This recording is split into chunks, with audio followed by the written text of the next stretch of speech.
እዙይ ሬዲዮ ኤረና ድምፅ ራዲዮ ኤረና ሱዳን ተቀቲሎም ሬሶም ኣብ ሩባ ተከዘ ዝተረኽበ ተወላዶ ትግራይ ብዝምልከት ንኣምባሳደር ኢትዮጵያ ዘራሪባ ጅቡቲን ኢትዮጵያን ኣብ ጸጥታ ዶባት ዘተኮረ ዋዕላ ካይደን ቱርኪ ኣብ ሱዳን ናይ $2 ቢልዮን ወፍሪ ንምክያድ መደብ ከም ዘለዋ ገሊጻ ኣርሳት ዜና ክትከታተሉ ጸኒሕኩም ክቡራት ሰማዕትና ዝርዝራቱ ይቕጽል መንግስቲ ሱዳን ብዛዕባቶም ተቀቲሎም ሬሶም ኣብ ሩባ ተከዘ ዝተረኽበ 29 ተወላዶ ትግራይ ብዝምልከት ንኣምባሳደር ኢትዮጵያ ኣብታ ሃገር ከም ዘዘራረበ ንሚኒስትሪ ጉዳያት ወጻኢ ሱዳን ብምጥቃስ ሮይተርስ ሓቢሩ ሚኒስትሪ ጉዳያት ወጻኢ ሱዳን ኣብ ካርቱም ንዝመደበሩ ኣምባሳደር ኢትዮጵያ ብ30 ነሓሰዩ ኣብ ቤት ጽሕፈቱ ብምጽዋዕ ዘራሪብዎ ቶም ካብ 26 ሐምለ ክሳብ 8 ነሓሰ ሬሶም ኣብ ሩባ ተከዘ ዝተረኽበ ኢትዮጵያውያን ተወላዶ ትግራይ ምዃኖም ካብ ኩናት ሃዲሞም ኣብ ሱዳን ማዓስከር ወደል ሒሉ ዝዓቕቡ ስደተኛታት እዮም ኣረጋጊጾም ሓያሉ ካብቶም ዝተቐትሉ ተወላዶ ትግራይ ኣእዳዎም ንድሕሪት ተኣሲሩ ካብ ቀረባ ርሕቀት ዝተረሸኑ ምንባሮም ኣብቲ ዝተኣከበ ሬሳታት ዝተኻየደ ሕክምናዊ ምርመራ ይንፍት ሰራዊት መንግስቲ ኢትዮጵያን ምልሻታት ኣምሓራን ኣብ ምዕራብ ትግራይ ከባቢታት ሑመራ ኣብ ልዕሊ ተወላዶ ትግራይ መቕታል ንጹሃት ሰባት ዝርከቦ ዝተፈላለየ ገበናት ኣንጻር ሰብኣውነት ይፍጽሙለው ዝብል ክስታት በብእዋኑ ይውሕዝ እዩ መንግስቲ ኢትዮጵያ ብወገኑ ሓይልታት ትግራይ ኣብ ዝኣተውዎ ከባቢታት ክልል ኣምሓራ ብጅምላ ሰላማውያን ሰባት ቀቲሎም ክብል ወቒሱ እቲ መንግስቲ ኣብ ሳለስተ ዝያብ ዘርግሖ መግለጺ ኣብ ከባቢ ዳባት ጥራይ 120 ሰላማውያን ሰባት ከም ዝተቐትሉ መልኪቱ ኣብ ክልል ኣምሓራ ዝርከብ ዳባት ኣብ ትግራይ ዝነበሩ ኤርትራውያን ስደተኛታት ክዕቀብሉ ዝተሃንጸ ሓድሽ ማዓስከር ዝርከበሉ ከባቢ እዩ ኣብ ኢትዮጵያ ናይ ብሔር ግጭታት ንቡር ተርእዮ ኮይኑሉ ዘሎ እዋን ብፍላይ ኣብ መንጎ ተወላዶ ትግራይን ኣምሓራን ዝካየድ ዘሎ ምፍሳስ ደም ኣብ ዝሓለፈ 10 ዓመታት ዓለምና ካብ ዝረኣየቶ ሓደ ካብቲ ዝኸፍአ ዓሌታዊ ግጭታት ምዃኑ ዝተፈላለዩ ተንተንቲ የረድኡ ጅቡቲን ኢትዮጵያን ናብ ጸጥታን ብዶባትን ዝካየድ ንግዲ ዝህልዎ ውሕስነትን ዘተኮረ ዋዕላ ካይደን ኣብቲ ካብ 5 መስከረማት ሒዙ ንክልተ መዓልታት ኣብ ጅቡቲ ከተማ ዓርታ ዝተኻየደ ዋዕላ ሚኒስትራትን ላዕለዎት ወከልቲ መንግስትን ክልቲአን ሃገራት ተሳቲፎም ሚኒስትር ውሽጣዊ ጉዳያት ጅቡቲ ሰይድ ኑሕ ሓሰን ኣብቲ ጋጣሚ ብዘስምዖ ቃል እቲ ዋዕላ ዝምድና ክልቲአን ሃገራት ኣብ ምግታእ ኣብ ዶባትን ዝካየድ ዘይሕጋዊ ምንቅስቓሳት ዓብዪ ኣበርክቶ ከም ዘለዎ ስሚሩሉ ሚኒስትር ዴታ ኣብ ሚኒስትሪ ሰላም ኢትዮጵያ ፍራለም ሽባባው ወገና ክልቲኦም ጎረባብቲ ህዝብታት ናይ ሓባር መጻዩ ዘለዎም ድሕሪ ምባል ናይ ክልቲአን ሃገራት መሪሕነት ካብ ተራ ንግዳዊ ርክባት ሓሊፉ ዝዓበየ ሓበራዊ ናይ ምትሕጋዝ ራእይ ከም ዘለዎም ጠቒሳ እቲ መበል 27 ሓበራዊ ምምሕዳርን ኮሚሽንን ዶባት ኢትዮጵያን ጅቡቲን ዝተሰሚዐ ኣኼባ ካብ ትግራይ ናብ ክልል ዓፈር ልሒሙ ዘሎ ኩናት ነቲ ቀንዲ ኣፍ ደገ ንግዲ ኢትዮጵያ ዝኾነ ዶባት ጅቡቲ ክዓጽዎ ይኽእል እዩ ኣብ ዝበሃለሉ ዘሎ እዋን ተኻይዱ ቱርኪ ኣብ ዝመጽእ 5 ዓመታት ኣብ ሱዳን ናይ ልዕሊ $2 ቢልዮን ወፍሪ ከተካይድ መደብ ከም ዘለዋ ምክትል ፕሬዚደንት ሃገር ፉኣት ኦክታይ ገሊጹ ክሳብ 2020 ናብ መንጎ ቱርክን ሱዳንን ዝነበረ ንግዳዊ ልውውጥ $480 ሚልዮን ከም ዝበጽሐ ዝሓበረ እቲ ምክትል ፕሬዚደንት ንመጻኢ ኣብ ዕደናን ካልእ ወፍርን ዘድሃበ ናይ ቢልዮናት ዶላር ፕሮጀክታት ምህላው ኣሚቱ ኣብዚ እዋን እዚ ኣብ ሱዳን ዘሎ ናይ ቱርኪ ኣሳት 9 ዝተፈላለየ ወፍርታት ናይ $314 ሚልዮን ካፒታል ከም ዘለዎ ይግመት ቱርክን ሱዳንን ናብ መፋረቕ ወርሒ ታሕሳስ ኣብ ንግድን ወፍርን ዘተኮረ ዋዕላ ምክያደን ይዝካር ኣብቲ ጋጣሚ ኣቦ ወንበር ሉላዊ ቤት ምኽሪ ሱዳን ጀነራል ዓብዱልፈታሕ አልቡርሃን ምስ ፕሬዚደንት ቱርኪ ጣይብ ኤርዶዋን ብ12 ታሕሳስ ብምርኻብ ኣብ ወተሃደራዊ ጸዓት ንግድን ካልእ ምትሕጋዛትን ዝርከቦ ዝተፈላለየ ጉዳያት ተመያይጡ እዩ ሒደት መዓልታት ድሕሪ ርክብ መራሕቲ ሱዳንን ቱርክን ቀዳማይ ሚኒስትር ኢትዮጵያውን ናብ ኣንካራ ብምምራሕ ምስ ፕሬዚደንት ጣይብ ኤርዶዋን ተመሳሳሊ ርክብ ኣካይዱ ፕሬዚደንት ቱርኪ ኣብ መንጎ ሱዳንን ኢትዮጵያን ተፈጢሩ ንዘሎ ምስሓብ ንምሽምጋል ቁሩብ ምዃኑ እውን ምስ ክልቲኦም መራሕቲ ድሕሪ ዝገበሮ ርክባት ተቓሊሑ እዩ ዜና ኣብዚ ይፍጸም እዚ ሬድዮ ኤረና ድምፅ ራዲዮ ኤረና እዩ ዘለናያ ወርሒ መስከረም ኣብ ነጻ ፕረስ ኤርትራ ብጸሊም ነጥቢ ትዝከር ወርሒያ معفان دمتن مجواي زيغاتاتن بقالعن بأواجن زأنقدت مسكرم 2001 إنه 10 عامات دفينا الله 9 مسكرم 2001 لك عبز علت أب غازيتا مقالح ناب عركبو ود سوو تتصحف الدبدابي أبشاد شاي قد تحتي ما نبرت إذا بعوت في الصحي تتصحفا يرهولو ود عركغا كاب أسمرا بزبل نايبر اسم زوت تصحفتي كمز سعبت نباب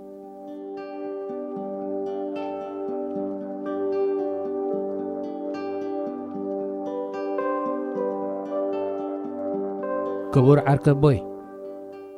كمل لخا يغريتا قبر لي نملو النتزا ناي عدمة دبداب بيمبر تصبق مهلاوكا دعدي عيز فلت زغبركا عركب بوي لومي زعدمكا زلخو عب غزانا حدا قداي سلو زلو يو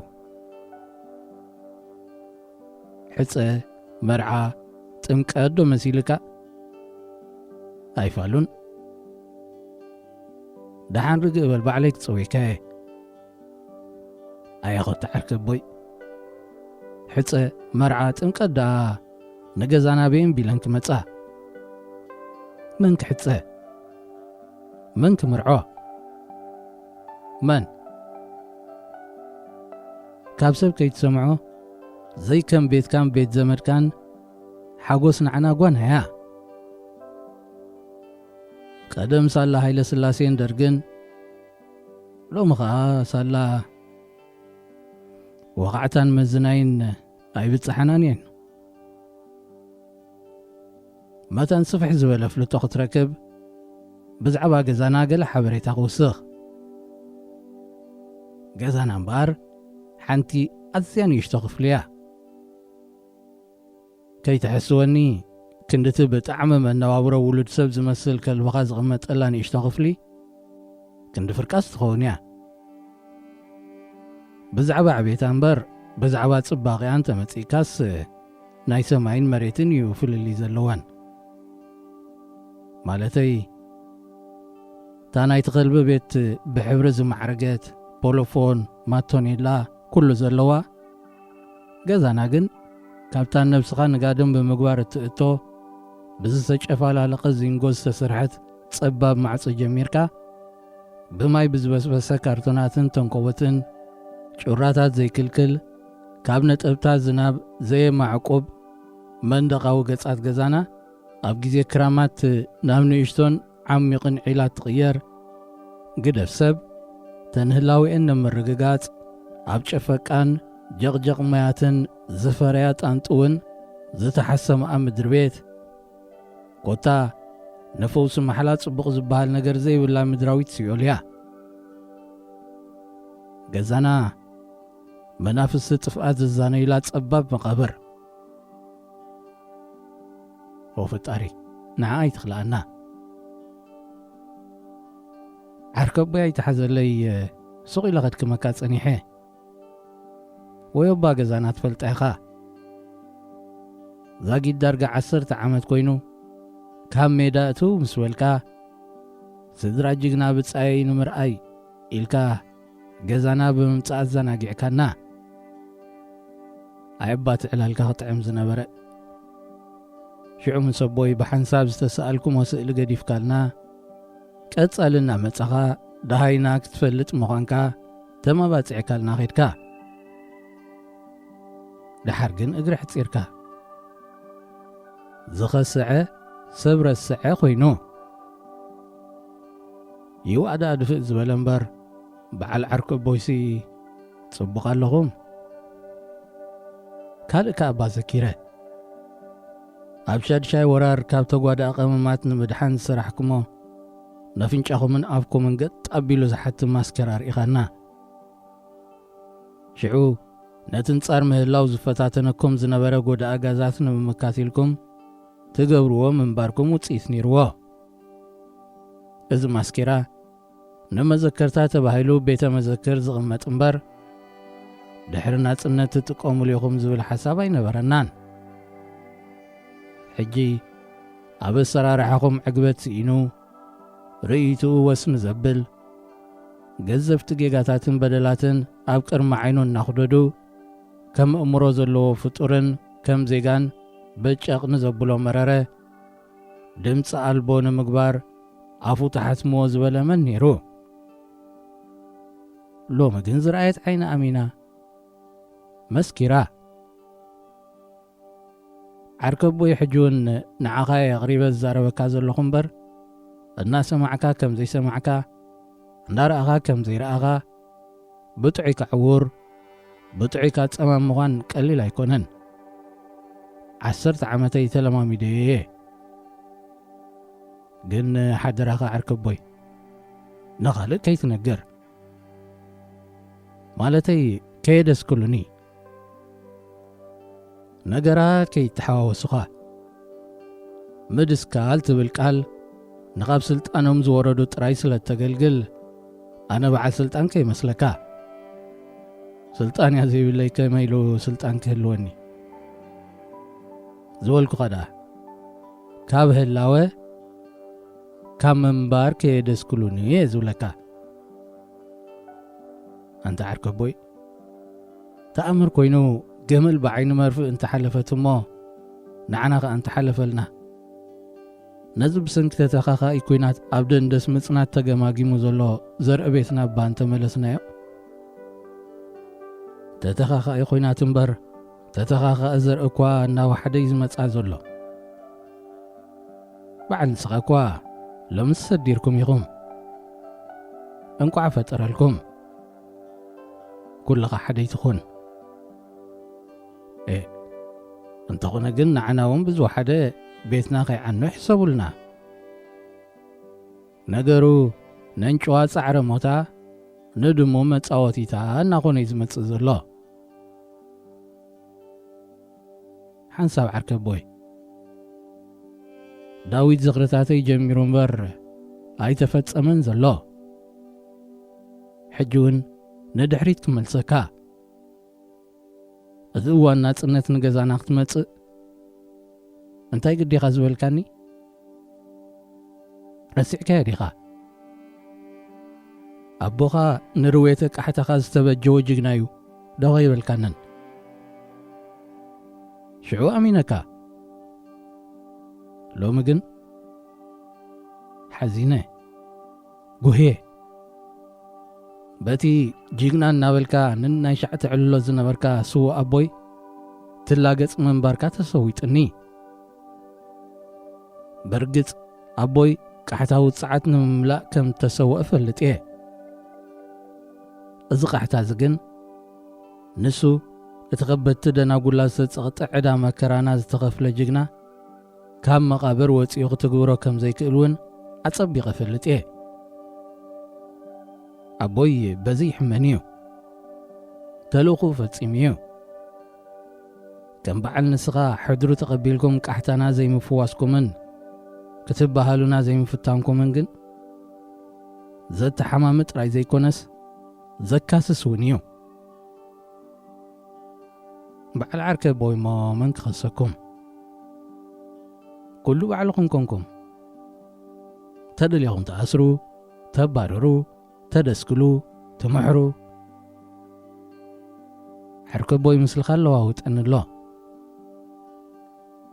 كالي نقر كتب له انه نذكر على الخو أبقى صراحة بيت صحفت تنبل بالنزنا برت وهدت 4 حبرتات زغنت بانديران ناملكتك أبوغا نزا بانديرا زي أي وديخو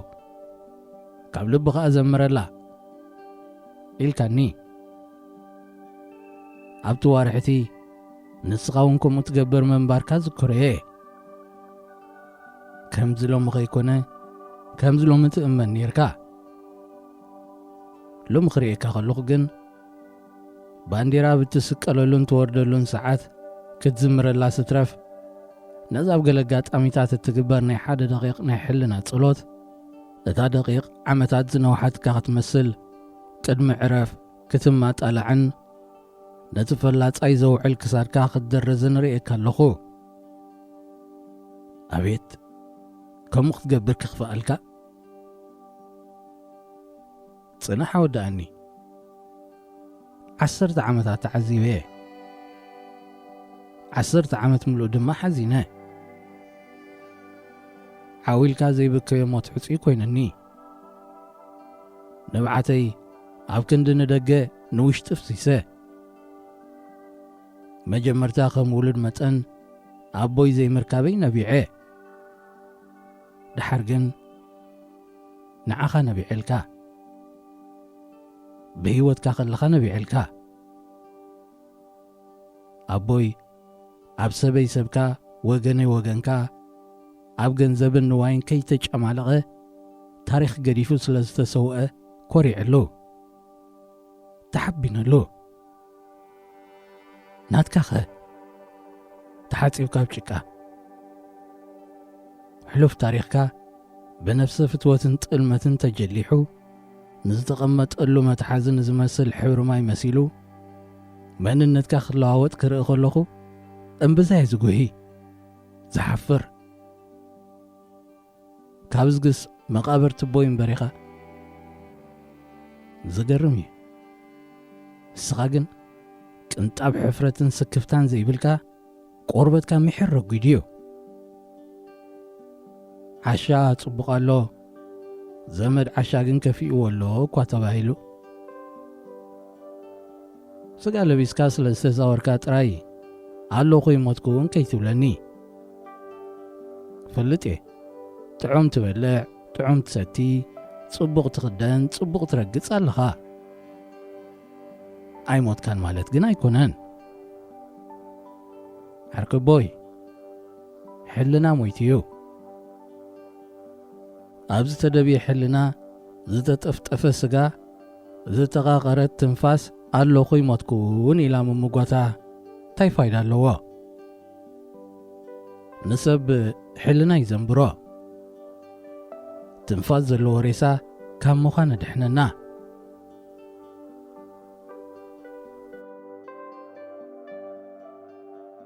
ንምዃኑ ዘለናዮ ከባቢ ክትዝክሮ ዲኻ ግዜ ወሲዱ ዮ ከይትርስዖ ኢለየ ወይለይ ኣብ ዝቐረበ እዋን ባዳሃይ ገዛና ጌርካ ነርካ ኢኻ ነቲ ብሃብቲ ክትኮስ ደሊ ዘሎ ሓውኻ በዘይካታ ማእከል ከተማ ዝገዛእካሉ ቪላ ተወሳኺ ንደቁ ዝኸውን ገዛ ንምስራሕ ነታ ንእሽቶ ገዛናን ገዛ ጎረባብትና ናፍሪሱ ክሰርሕ ምስ ኣፍቀድካሉ ቶም ከፍርሱ ዝተላእኩ ወተሃደራት ከተማ ብስም ማስተር ፕላን ብሓላፍነትካ ከም ዝተኣዘዙ ዘርድእ ወረቐት የማርዮምና ኣንታ ክንደይ ትጭክን ነታ ንመቃብርካ ዘይተኣክል ገዛና ድማ ክተግድፈና ተዳና ዲንካ ነቲ ብጻይ ትብሎ ቦይ ኳይ ትዝክር ኢሉ ዝገንሕ መንፈስ ተሳኢኑ ብዝኾነ ግን ኣምላኽ ጥዑም እዩ ካብቲ ናትና ዝሓሸ ቦታ ረኺብካስ የኢ ንወዮ ገዛውትና ካብ ምፍራስ ከም ዝቆጠብካ ድሒረ ሰሚዐ ግን ከዓ ኩሉ ወዮ እዩ እቲ ዘፍረስካያስ ናይ መን ከይከውን ናይ ከም ዝኸማናዊ ፀዓት እንዳኣሉ ዝኸውን ተዛረብ ኢሉን እምበር ገዛና እውን ጽባሕ ተፍርሶ ወዲ ሓወብኻ ወይ ወዲ ኮኻ ገዛ ድልየና ኣሎ ዝበሉኻ እዋን እንተ ንሕና እሞ ክሳብታት መጻና እምባ ሓውቒፍና ክንጽበየካ ኢና ካብኡ ሓሊፍና ከኣባ ንገብሮ የለን ናብቲ ክጽሕፍ ዘበገሰኒ ጉዳይ ክመልሰካ ዝመጽእ ረቡዕ ገዛና ምጻእ ታላንድ ክሩዘር ዝዓይነታ መኪናኻ ግን ኣይትመላእ እያ ዶሮና ክኾና እዩ ከይትበላሸወካ ካብተን ዝበላ ናይ ስራሕ መካይን ተገበርካ ይሕሸካ ኩሉ ብትሕቲኻ እንዲ ሓቀይ በቃ እሞ ካብኣተን ተምጽእ ግን ከዓ ጎደና ገዛውትናስ ኣዝዩ ጸቢብ እዩ መኪና ሒዝካ ሲትረፍ ዓረብያ እኳ ንጋዶ እሞ ብእግርኻ ዝሰጎም ካላ ፋልመይቲ መዓልቲ ትኹነልካ በጃኻ ምጻዕ ዓርከቦይ ህይወት ጽኡናት ኣብ ከመይ ዝበለ ገድሊ ተሸሚማ ከም ዘላ ክትርኢ ኣንጻርቲ ንስኻ ትነብዖ ዝንባዕ ንብዓት ክትዕዘብ ገዛና ምጻእ ኣብ ትርሁ ገዛኻ ምሒርካ ምስሓቕ ካር ክትብል ከለኻ ካብ ዓይንኻ ንዝምንጩ ናይ ሓጎስ ንብዓት ጥራይኻ ትፈልጥ ኣብ ገዛና ግን ዘይከምናትካ ብጓሃ ዝተኾምተረት ዓስቢ መስዋዕታት ዕልመ ዝተደበሰት ዝያዳ ደም መሪር ንብዓት እትጭንጉዕ ልቢ እትጽርሮ ሕሰምን መከራን ቁጥዕን ምስትምሳልን ዝንበቦ ንብዓት ኢኻ ትርኢ ንብዓት ልቢ ዓርከቦ ኢዳሓር ገለ ኸይትብለኒ ኣብ ገዛና ሳሎን የብልናን ምስቲ ብገነት ከይትህሉ ዘጠራጥር ሶፋታት ገዛኻ ዝመጣጥን ስትረፍ ዋላ ቁርሲ እውን የብልናን ገሪምካ ዓርከቦይ ኣብ ምንታይ ደኣ ኮፍ ትብሉ ዝብል ሓሳብ ዘለካ ኮይኑ ስማዕኒ ኣሎ ክምልሰልካ ኣደ ያው ሓንቲ ንእሽቶ ድኳ ኣነ ድማ ኣብ ኩርኩሮይ ግን ካብ ኣብ ምንታይ ኮፍ ትብሉ እንታይ ትበልዑ መቕዳም ማሓሸካ ነቐብዶም ዘይረኸቡ መቆራጠምያ ንርእሶም ይደልዩ መጠምጠምያ ኣይትግበሮ ምዃን ሓቂኻ ኢኻ ኣብ ከብዲ ጽጉብ ጥሙይ ማእሳ ኣሎ ሕጂ ግዳ ሓደ ነገር ዘኪረልካ ፈቓደኛ እንተኾንካስ ታደይ ተቕመጠላ ድኳ ነፃ እያ ዘላ ነፃ ኣብኣ ኮፍ ክትብል ዶ ምኽኣልካ ዋላ ትንኣስ እንታይ ደኣ ክገበር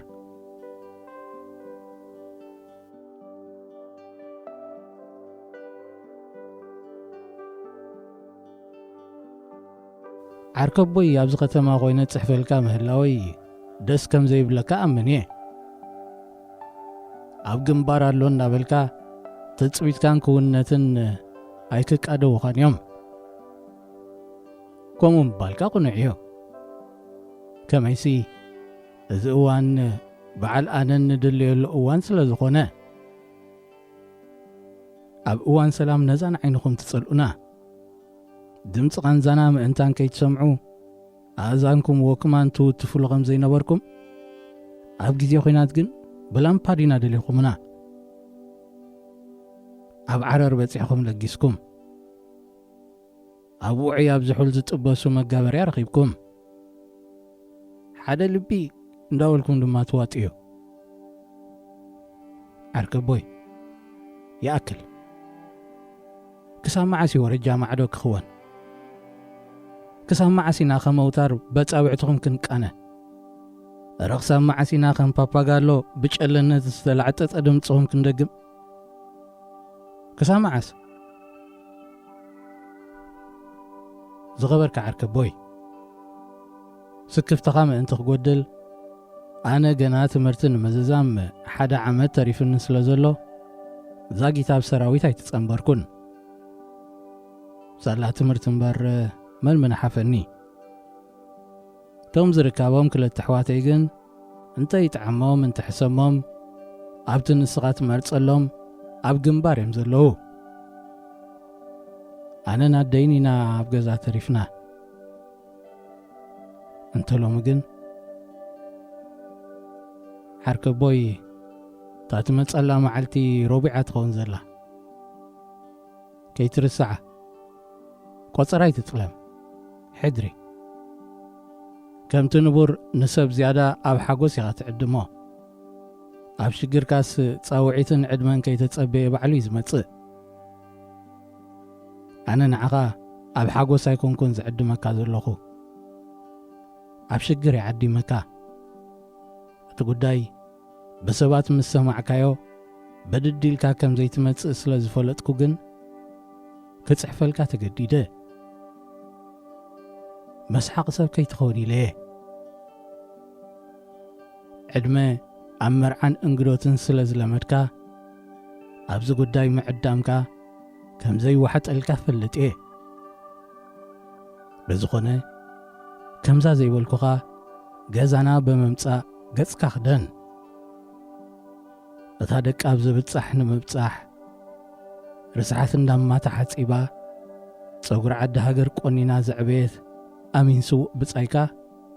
ኣዴና እቲ ብዝሓለፈ ዕድመ ስልጣንኩም ዝወረዳ በደልን ምርስዕን ኣብ ከብዳ ጼራቶ ክትሳለ ድሕሪ ምጽናሕ ልዕሊ ትኽጸሮ ዝነበራ መሊኡ ብምትኳሱ ናብቲ ናይ መወዳእታ ማዕርፎ ህይወት ብምዝዛው መሰይ መንባር ወጊና በልዓርከ ቦይ